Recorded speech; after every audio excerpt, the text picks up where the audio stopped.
Assalamualaikum warahmatullahi wabarakatuh. Halo semuanya, kembali lagi dengan saya Cantika Widya Prisa. Nah, pada kali ini kita akan melanjutkan materi mengenai MTCNA.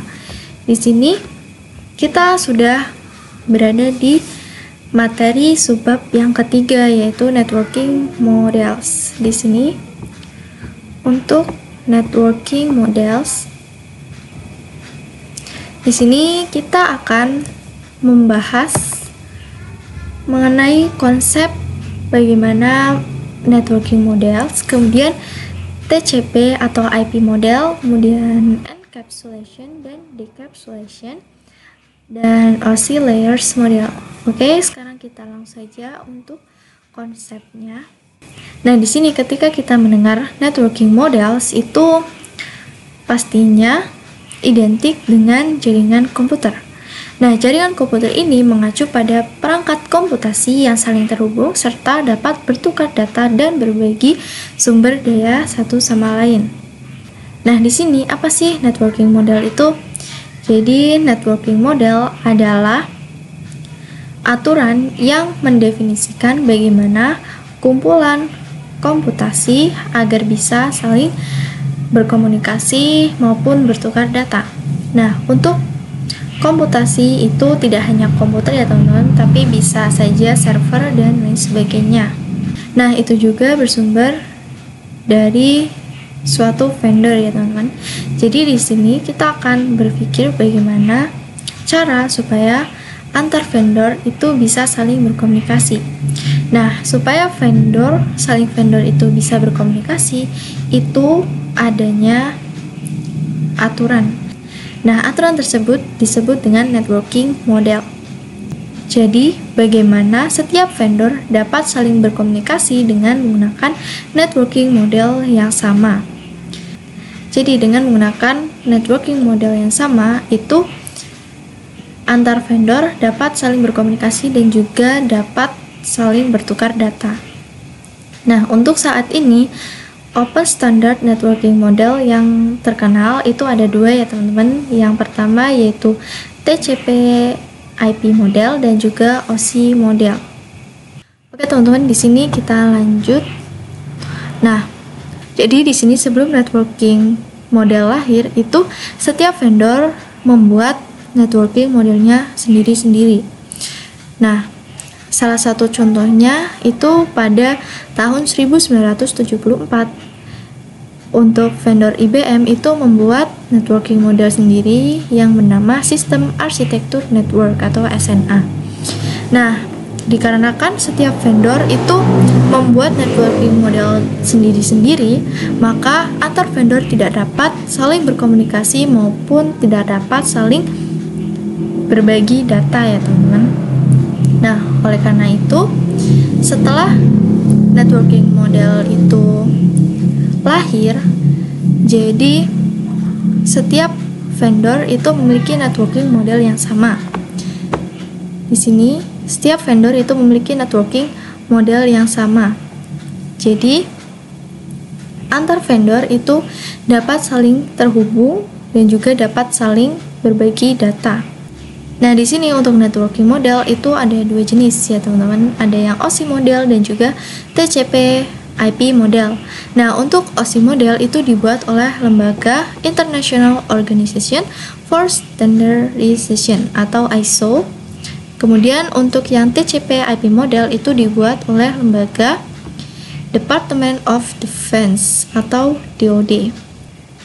Nah, yang sering digunakan itu adalah TCP IP model ya teman-teman. Tetapi jika pada pembelajaran itu lebih mengarah ke OSI model, tetapi dari kedua jenis ini itu sama ya teman-teman fungsinya. Nah, tetapi nantinya untuk OSI model dan TCP atau IP model itu terdapat beberapa perbedaan yang nantinya akan kita bahas ya teman-teman. Oke teman-teman, di sini kita akan membahas TCP IP model. Nah, jadi TCP IP model itu mendefinisikan suatu protokol supaya antar perangkat komputasi utamanya yang berbeda network itu bisa saling berkomunikasi. Nah, untuk membantu dalam memahaminya, itu setiap networking model itu dibagi menjadi bagian-bagian kecil. Nah, bagian-bagian kecil tersebut disebut dengan layer. Nah, secara dokumentasi TCP IP model terdiri dari 4 layers ya teman-teman. Di sini kita hitung dari bawah ya teman-teman. Jadi ini merupakan layer pertama, kemudian ini yang kedua, ini 3, kemudian ini 4. Nah, namun secara penerapan di realitanya itu TCP IP model lebih mudah untuk dibagi menjadi 5 layers. Jadi yang ini ya teman-teman, untuk penerapan yang realnya ini kita hitung dari bawah juga, ini 1, kemudian 2, 3, 4, 5. Nah, nantinya kita juga akan membahas antar layer-layer ini ya teman-teman. Oke teman-teman, jadi di sini kita akan menyinggung kembali tentang TCP IP model. Nah, jadi untuk TCP IP model itu adalah ini jaringan komputer yang rumit dan kompleks, baik itu dari perangkat-perangkatnya, media penghubungnya, sampai pada aplikasi yang berjalan di dalamnya. Dan perangkat-perangkat tersebut biasanya diproduksi oleh vendor yang berbeda-beda. Seperti ini router board itu diproduksi oleh Mikrotik dan Cisco. Kemudian di sini web browser yang dibuat oleh Google dan Mozilla dan lain sebagainya. Dari hal-hal tersebut, disinilah fungsi networking model tersebut perannya untuk memisahkan fungsi-fungsi jaringan komputer tersebut.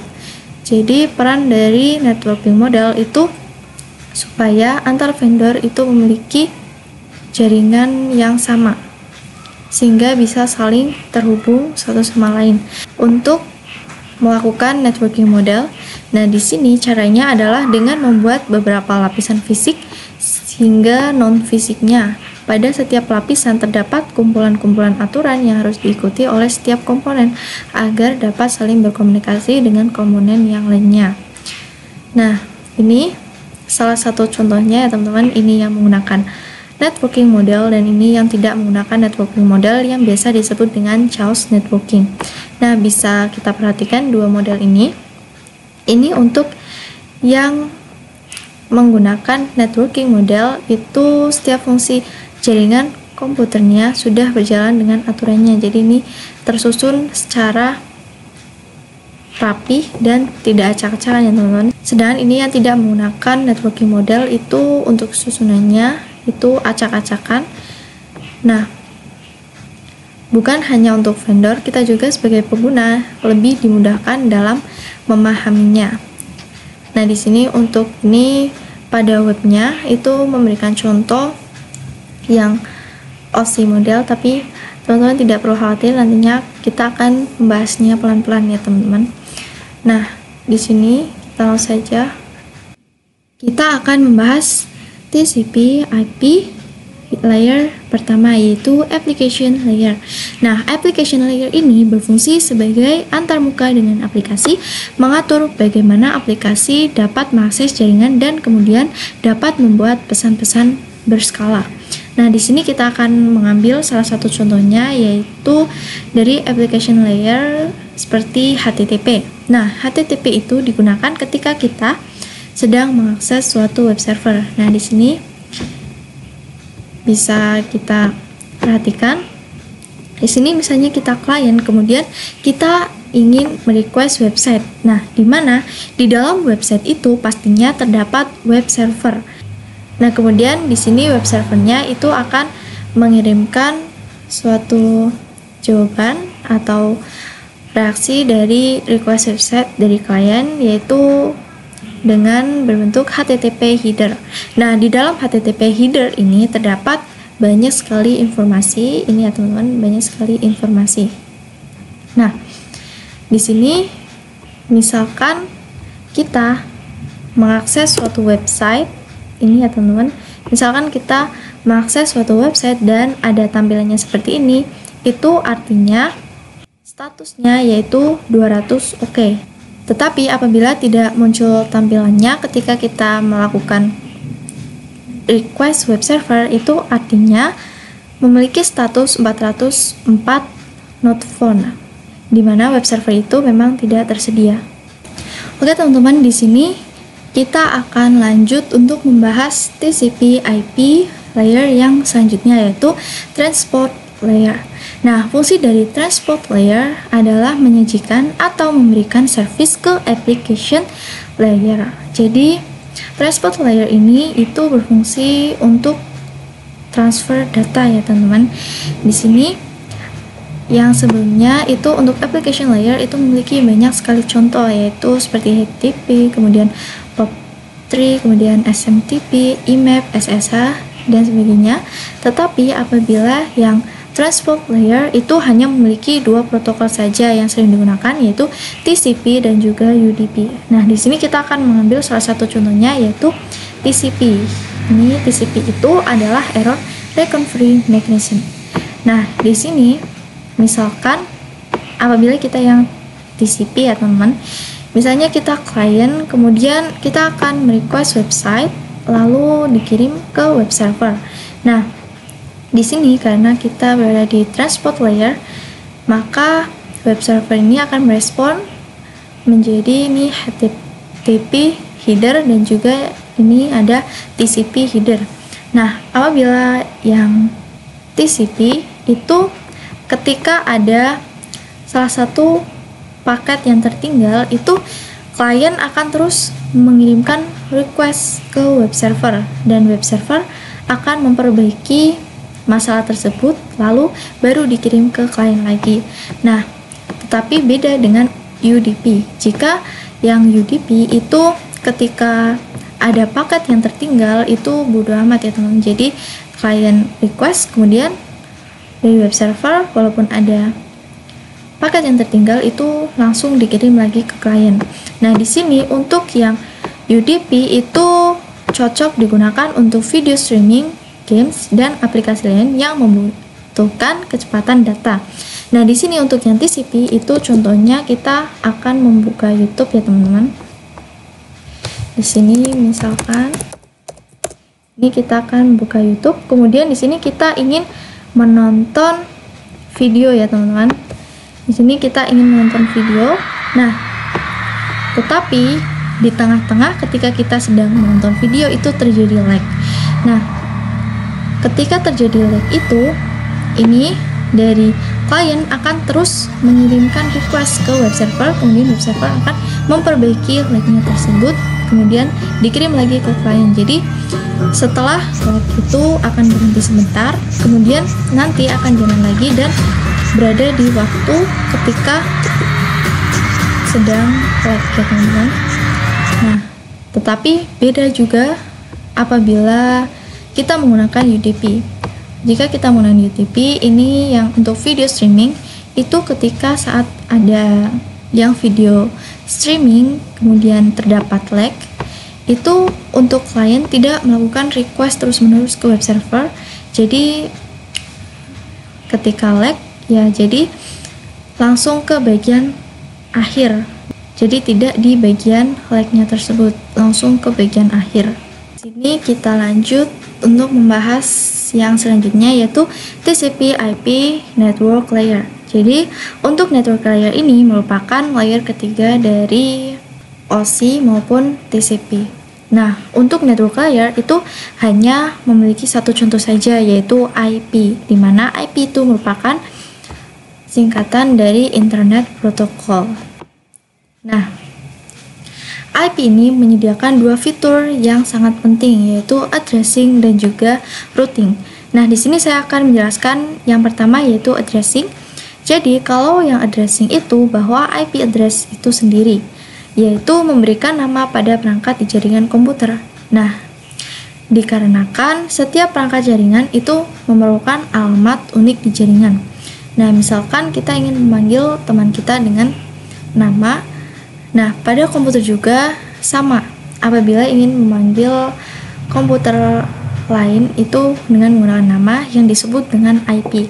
Nah, IP ini itu terdapat dua jenis, yaitu IPv4 dan juga IPv6. Nah, pada IPv4 ini terbagi menjadi 4 blok, di mana setiap bloknya ada 8 bit. Kemudian pengalamatannya itu terdapat 32 bit. Nah, sedangkan yang IPv6 itu terbagi menjadi 8 blok. Dan pengalamannya itu adalah 128 bit. Nah, di sini sebagai contohnya apabila komputer 1 itu ingin berkomunikasi dengan komputer 2, ini IP milik komputer 1 yaitu 192.168.1.1 dan komputer 2 192.168.1.2. Ini merupakan IP yang sejenis ya, teman-teman. Nah, di sini apabila komputer 1 ingin berkomunikasi ke komputer 2, jadi komputer 1 itu tinggal memanggil saja IP milik komputer 2 yaitu 192.168.1.2. Nah, kemudian di sini untuk yang routing, teman-teman. Jadi routing itu biasanya identik dengan router, di mana router itu berfungsi untuk menghubungkan perangkat komputasi yang berbeda. Nah, apabila yang sejenis itu dinamakan switch ya, teman-teman, apabila router itu berbeda jenis. Nah, dalam pelaksanaannya itu disebut dengan routing. Jadi routing itu merupakan salah satu fitur yang disediakan pada IP di bagian network layer yang bekerja layaknya kantor pos, mencari router tercepat untuk sampai tujuan. Di sini kita bisa simulasikan ini untuk yang routing work just like postal service. Jadi routing itu bekerja layaknya seperti kantor pos. Di sini misalnya ada paket ini, yang ini menuju ke address A, kemudian ini menuju ke address B. Nah, jadi fungsi dari routing itu untuk mencari router tercepat. Di sini untuk pergi ke address A, di sini paketnya itu pergi ke pos 1, kemudian ke pos 2, kemudian ke address A. Lalu di sini untuk yang ke B, mencari rute tercepat ke address B. Nah, pos-pos ini disebut dengan router. Baik, teman-teman, sekarang kita lanjut untuk membahas yang selanjutnya yaitu TCP/IP, data link layer, dan physical layer. Di sini kita langsung untuk membahas dua layer sekaligus, yaitu data link layer dan juga physical layer. Nah, di sini untuk data link layer itu mendefinisikan protokol yang dibutuhkan pada physical layer. Nah, apa itu physical layer? Jadi, physical layer itu mendefinisikan cabling pada suatu jaringan komputer, mendefinisikan secara fisik apa yang digunakan untuk menghubungkan antar device. Jadi, misalnya ini kita memiliki dua device. Nah, untuk menghubungkannya itu menggunakan apa? Nah, dengan physical layer ini mendefinisikan secara fisik. Jadi, menentukan menggunakan apa untuk menghubungkan antar device ini. Bisa menggunakan wired dan juga wireless. Jika menggunakan wired itu kita bisa menggunakan kabel UTP ya, teman-teman. Di sini kita bisa lihat bagaimana kabel UTP. Nah, seperti ini ya, teman-teman, untuk gambar kabel UTP. Nah, kemudian di sini kita juga bisa menggunakan wireless, di mana wireless itu kita menghubungkannya dengan menggunakan gelombang elektromagnetik. Di sini wireless gelombang elektromagnetik. Nah, di sini bisa diperhatikan ya, teman-teman. Di sini kita menggunakan gelombang elektromagnetik. Oke. Kemudian ini kita kembali lagi ke data link. Di sini salah satu fitur pada data link ialah FCS, yaitu Frame Check Sequence, yaitu Error Detection Mechanism. Nah, di sini hanya mendeteksi error tanpa recovery. Jadi, jika pada yang sebelumnya, layer sebelumnya yaitu transport layer, itu kita mendeteksi errornya dan juga melakukan recovery pada error tersebut. Nah, apabila pada data link itu tidak hanya mendeteksi saja. Jadi nantinya data link ini, data link layer akan bekerja sama dengan transport layer.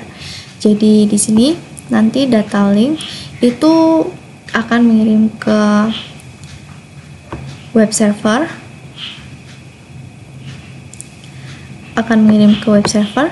Nah, kemudian di sini data link itu mendeteksi ada sebuah error. Nah, kemudian si transport layer akan recovery error tersebut. Jadi setelah itu klien akan merequest lagi, kemudian akan diperbaiki oleh transport layer dan langsung dikirim lagi ke klien. Oke teman-teman, sekarang kita lanjut ke pembahasan selanjutnya. Di sini terdapat encapsulation dan decapsulation.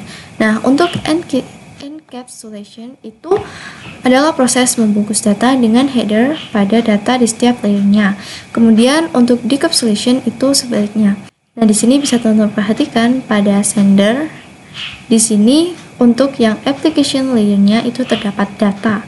Nah, kemudian kita ingin mengarahkannya ke transport layer. Nah, pada transport layer ini ditambahkan TCP header atau DCP header.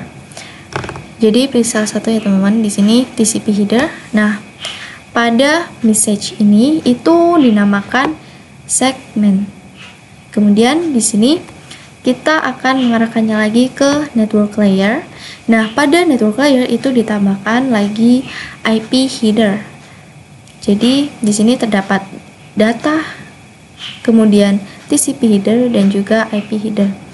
Nah, pada message ini itu disebut dengan IP packet.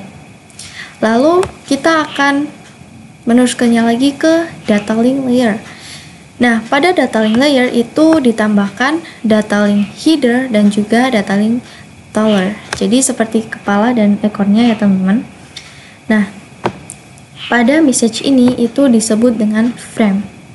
Nah, kemudian untuk yang terakhir yaitu physical layer, nantinya ini itu akan berbentuk bilangan biner. Jadi 101 seperti itu ya teman-teman. Nah, pada physical layer itu karena berbentuk angka biner, jika di sini misalnya sender itu ingin mengirim paket ke receiver, jadi yang dari physical layer milik sender itu yang tadinya berbentuk bilangan biner itu nantinya akan di decapsulation, jadi diubah ulang menjadi data. Jadi di sini untuk receiver itu adalah disebut dengan proses decapsulation. Nah, di sini yang berbentuk angka itu kita teruskan di data link layer ini terdapat data link, kemudian IP header, TCP header, data header, dan ini ada data teller. Nah, kemudian ketika naik kita teruskan lagi ke network layer, itu data header dan juga data teller itu dihapus. Nah, di sini tinggal IP header, kemudian TCP header dan juga data header. Nah, kemudian kita naik lagi, kita teruskan lagi ke transport layer. Nah, pada transport layer ini itu yang IP header itu kita hapus, jadi tinggal TCP header dan juga data.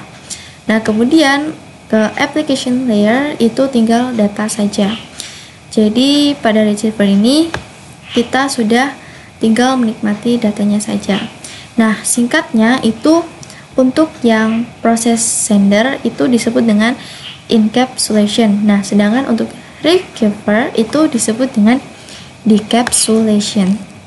Oke teman-teman, sekarang kita lanjut untuk membahas selanjutnya yaitu OSI model. Jadi di sini itu kita memiliki dua model yaitu OSI model dan juga TCP/IP model. Nah, yang sering digunakan itu adalah TCP/IP model, tetapi yang biasa digunakan untuk materi pembelajaran adalah OSI model. Nah, mengapa TCP/IP model sering digunakan? Itu dikarenakan untuk dari sisi perkembangan protokolnya dan modelnya, TCP/IP lebih dominan dibanding OSI layer. Namun OSI layer biasa dipelajari karena mudah difahami. Nah, sebelum networking model ada, setiap vendor membuat atau memiliki networking modelnya masing-masing. Karena setiap vendor memiliki networking model yang berbeda-beda, maka komunikasi antar vendor akan sulit dilakukan. Jadi usaha untuk membangun suatu jaringan komputer sangat gede. Nah, banyaknya vendor tadi, bagaimana upaya agar tetap bisa berkomunikasi dengan baik antar vendor satu dengan vendor lainnya? Nah, oleh karena itu dibutuhkan sebuah model atau sebuah standar atau spesifikasi minimum oleh ISO yang kepanjangannya yaitu International Organizing for Standardization pada tahun 1984, yaitu dengan nama OSI, yaitu Open System Interconnection, atau bisa juga disebut dengan OSI 7 Layer Mode. Nah, di sini kita akan pelajari layer-layer pada OSI model. Di sini OSI model itu memiliki 7 layer. Nah, apabila yang TCP/IP model itu hanya memiliki 5 layer saja. Nah, di sini kita akan bahas layers pada OSI model. Di sini pada OSI model memiliki 7 layer, dan ini untuk TCP/IP model itu memiliki 5 layer. Nah, perbedaannya itu hanya pada 3 layers teratas. Nah, di sini pada OSI model itu terdapat 3 layer tambahan, di mana hanya di TCP/IP itu hanya application saja, tetapi apabila di OSI model itu dipecah lagi menjadi 3. Nah, tetapi untuk 4 ke bawahnya, layer 4 ke bawah itu sama ya teman-teman. Nah, apabila di TCP/IP model itu istilahnya itu di sini ada segmen, IP packet, frame, dan bit. Tetapi apabila di OSI model itu memiliki istilah yang berbeda, yaitu di sini sama PDU sampai akhir, tetapi dibedakan dengan layernya. Di sini untuk layer 7 dituliskan L7, kemudian L6 dan seterusnya sampai bit. Nah, di sini terdapat 7 layers pada model OSI. Yang pertama yaitu application layers, kemudian presence layers, season layers, transfer layers, network layers, data layers, physical layer. Kemudian lower layer itu berkaitan dengan user interface, data formatting, dan communicating season 1 sampai 4. Kemudian upper layer itu berkaitan dengan bagaimana data itu mengalir. Jadi dari 5 sampai 7. Oke teman-teman, mungkin sampai di sini untuk video kali ini. Saya mohon maaf sebesar-besarnya apabila terdapat salah kata ketika menjelaskan. Sekian dari saya. Wassalamualaikum warahmatullahi wabarakatuh. Sampai jumpa di video selanjutnya. Dadah.